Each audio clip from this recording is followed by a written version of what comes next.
Video na ba yan? Ibinili ko yun. Misis ko ka na mga anak ko.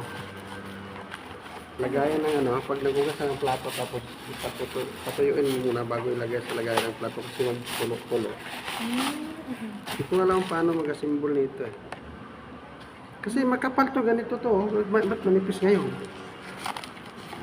Diba? Yung mga hindi kasali, dito naman yan. Pinapatayo ito eh, alam ko eh. XR namin ah.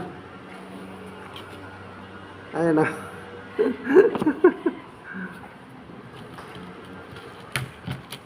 Hindi naman masamang mag-order ng order basta may kinabangan. Huwag lang yung, di ba man? Nireview mo dapat, sir. I-review pa ba dapat yan? Parang hindi naman, hindi maintindihan kung anong mayroon dito. Na itatayo to, alam ko eh. Magkano yan? Ay, 100. mura lang. Plus. Oo, 100 lang. Oh, Oh. ha? Saan ka pa? Sa baso mo, baso dito. Oh, sala, dito yata sa kabila. Mali. Wala mapaglagyan. Dito yata. Hindi kasi, andun yung mga dots, oh. Ibig sabihin, hindi ito mo siya ilagay. Ah, okay.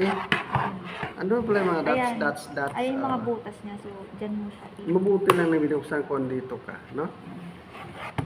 Yan, si ma'am. Ano ibig sabihin? Madali siguro masira to kasi may malambot dito. Okay. Hindi kasi, ano siya, kapag hindi mo na ginagamit, pwede mo siyang Didiin mo i-ganon. siya, didiin mo siya na ganun. Ayan. Okay. Ganun lang pala yun, di ba? Okay naman. Okay. Medyo okay naman yung konti. Oo, tama Yun na. lang. Satisfied. Mm.